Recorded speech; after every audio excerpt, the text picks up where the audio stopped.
1963년 8월 30일 오전, 박정희 대장은 강원도 철원군 제5군단 비행장 내에서 저녁식을 가졌다. 박 의장의 카랑카랑한 음성이 스피커를 통해 울려 퍼졌다. 박 의장은 저녁사 도중 목이 메어 울음을 참으려고 기침을 하기도 했다.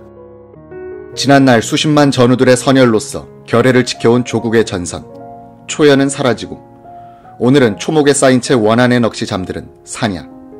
이 전선에 본인은 군을 떠나는 마지막 고별의 인사를 드리려 찾아왔습니다. 여기 저 능선과 이 계곡에서 미처 피기도 전에 사라져간 전우들의 영전에 삼가 머리를 숙이고 10여 년을 포연의 전지에서 조국 방해를 위하여 젊은 청춘을 바쳤던 그날을 회상하면서 오늘 본인은 나의 무상한 반생을 함께 지녀온 군복을 벗을까 합니다. 이렇게 시작된 연설에서 박정희는 국가를 중심 가치로 한 군인의 사생관을 밝힌다. 이 대목은 그의 다른 연설에서 발견하기 어려운 국가주의자로서의 진면목이기도 하다. 인간 생존의 권리가 국가라는 생활권 속에서 보장되기 위해서는 또 다른 생명의 성스러운 희생이 요청되는 것입니다. 군인의 길은 바로 여기에 귀일된다고 할 수 있겠습니다. 군인의 거룩한 죽음 위에 존립할 수 있는 국가란 오직 정의와 진리 속에 인간의 제 권리가 보장될 때에만 가치로서 긍정되는 것입니다. 국가가 가치 구현이란 문제 이전으로 돌아가 그 자체가 파멸에 직면했을 경우를 상도할 때 거기에 혁명의 불가피성을 부정할 수 없을 겁니다. 5.16 군사혁명의 불가피성은 바로 우리가 직면했던 혁명 직전의 국가 위기에서 인정되어야 할 것입니다. 5월 혁명은 단순한 변혁도 외형적 질서 정비도 새로운 계층 형성도 아닙니다. 상극과 파쟁, 낭비와 혼란, 무의와 부실의 유산을 조상과 선대로부터 물려받은 우리들 불운의 세대가 이 오염된 민족사의 종지부를 찍고 자주와 자립으로 번영된 내일의 조국을 건설하려는 것이 우리 혁명의 궁극적 지표인 것입니다. 박 의장은 격양된 말투로 자신의 민정 참여를 변호했다.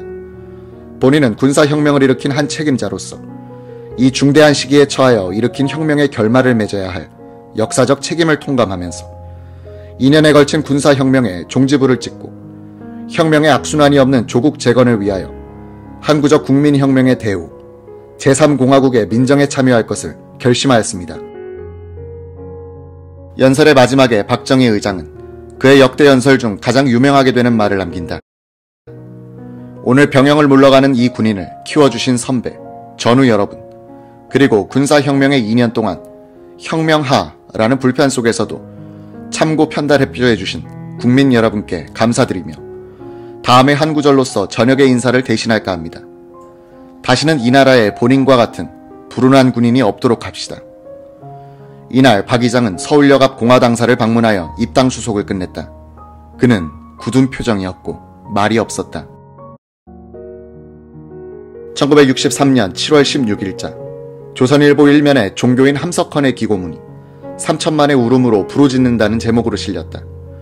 함석헌은 박정희의 쿠데타 직후 월간지 사상계에 5.16을 어떻게 볼까란 제아의 글을 실어 군사혁명을 신랄하게 비판했었다. 많은 지식인들이 군사혁명의 불가피성을 인정하고 있던 당시 확실하게 이를 공개적으로 비판한 글로서는 최초였다. 7일간 연재된 조선일보 기고문에서도 함석헌은 박정희 정부를 전면적으로 부인하는 주장을 폈다. 박정희님, 당신은 군사 쿠데타를 한 것이 잘못입니다. 나라를 바로잡자는 목적은 좋았으나 수단이 틀렸습니다. 수단이 잘못될 때 목적은 그 의미를 잃어버립니다. 우리의 국시는 반공이 아니라 데모크라시입니다. 함석헌은 7월 22일 오전 서울시민회관에서 귀국 보고 강연회를 가졌다. 3,500명을 수용하는 시민회관에 1, 2층이 꽉 찼다. 주로 청년, 학생들이었다. 강연회장이 입장하지 못한 청중들은 스피커를 바깥으로 내어달라고 아우성을 쳐 기마경찰이 질서 유지를 위해 출동할 지경이었다. 당시 62세이던 함석헌은 내 진단에 의하면 국민들은 군정을 원치 않으며 군정에 업적이 있다면 물가고에 국민을 허덕이게 한 것뿐이다 라고 비판했다. 이후 함석헌의 대중 강연은 대전 등 지방으로 이어졌다.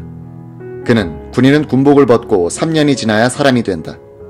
반드시 군에서 혁명이 일어날 것이다. 군인들, 상사의 명령에 기계처럼 움직이는 졸병들이란 표현을 쓴 것으로 최고회의에 보고돼 군인들을 격양시켰다. 함석헌은 예정된 강연이 취소되는 일이 일어나자 이것이 군사정부의 압력 때문이라고 격분하여 8월 16일자 동아일보에 정부 당국에 들이대는 말이란 글을 실었다.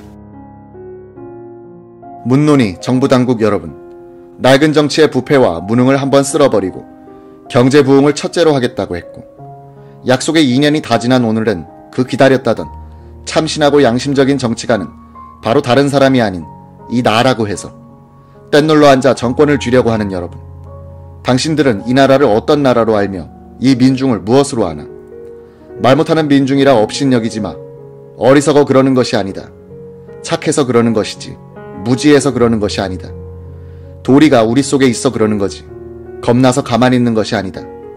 크기 때문에 그러는 거지 민중이 내 말을 듣고 싶어 하는데 왜 내가 말하는 것을 방해하나? 대답하라. 천하에 대놓고 대답하라. 대답이 나오는 때까지 나는 물을 것이다.